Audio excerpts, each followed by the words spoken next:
Hello guys! Good morning sa inyong lahat. Maaga na nga akong gumising at bumangon kasi alam nyo naman ang routine ng isang nanay. Napakadaming naka-line up na gagawin. So yan na nga guys. Bumangon na ako kasi gagawa ko ngayon ng tinapay. So nag-ponytail muna ako ng buhok. At tayo magpiprepare na para sa gagawin nating tinapay. Ako ay nag-aaral-aral na gumawa ng tinapay. Hindi pa naman ako ganun ka-expert pero gusto ko kasi ang cooking. Kaya lahat ng mga pagkain ay inaaral ko kung paano siya gawin. So, ngayon, yung tinapay naman kasi maraming naghahanap dito sa aking tindahan. So, guys, nagilamos na din ako, nag-prepare ng sarili, tapos nagtimpla na ako ng kape. So, nagbantay muna ako ng konti dun sa aking tindahan. Kasi maaga, madaming nabili, kaya natambay muna ako ng mga ilang minuto. Pakapi-kapi. So, yan, meron akong small business sa aking tahanan habang si mister ko naman ay nasa trabaho. So, yun guys, tulungan lang kayong mag-partner para sa pamilya, di ba? Para sa mga bata, para may pagkain.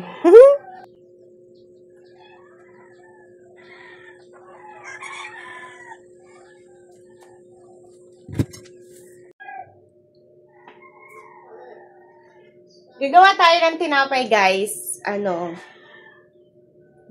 kilo tong gagawin natin kasi 2 klaseng tinapay ang gagawin ko.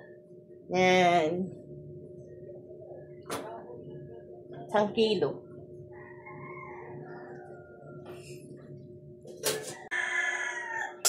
So guys, asukal.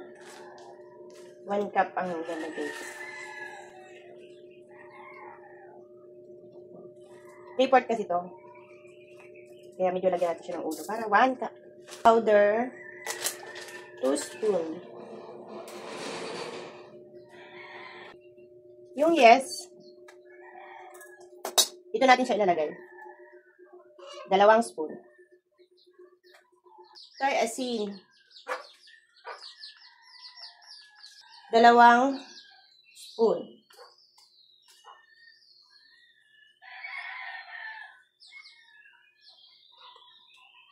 Star margarine.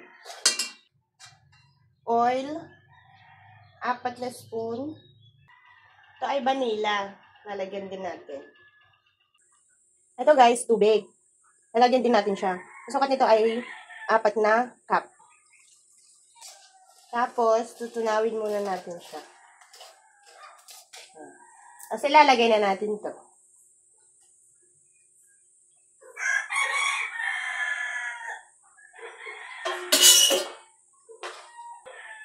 Bubuuin muna natin siya maging dough.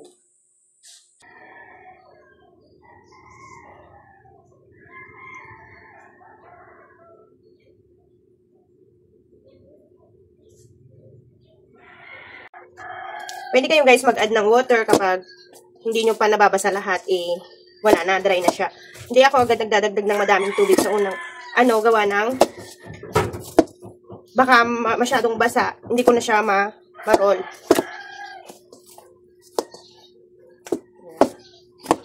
Pipinuhin lang natin siya. Pakikinisin ko. Pero siguraduhin yung nag-wash kayo ng hand, nagsabon, bago kayong magganito. Pwede rin kayong mag-gloves. Kaso lang, hindi dikit-dikit kasi sa plastic kaya hindi ako nag-gloves. Guhugasan na ako ng kamay. Eto na guys, nagawa na natin yung ating dough. Kakinis ko na siya. Tapos, nalagyan muna natin siya ng oil. Bago natin siya i-rest.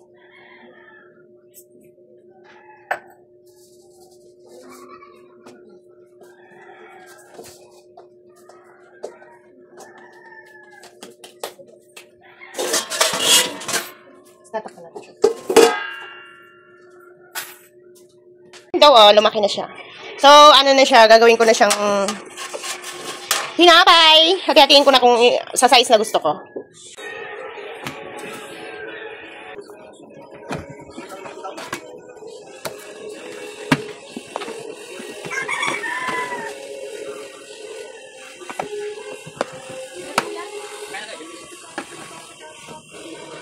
Binalik yung paminta?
So, ito na guys, yung ating ginagawang tinapay.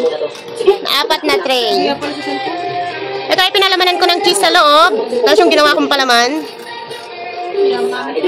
Ito na pala yung unang naluto natin na ating tinapay. Nakasalang na po dito yung iba. Ito na guys. Okay na yung isang putahe. So, naloto ko na nga guys lahat. Kaya dinisplay ko na sa aking harapan na tindahan. Yung aking displayhan ay gawa lang ni Mister. Nawa niya ako dahil mahilig nga ako magluto-luto ng tinapay. Thank you for watching guys. Like and subscribe.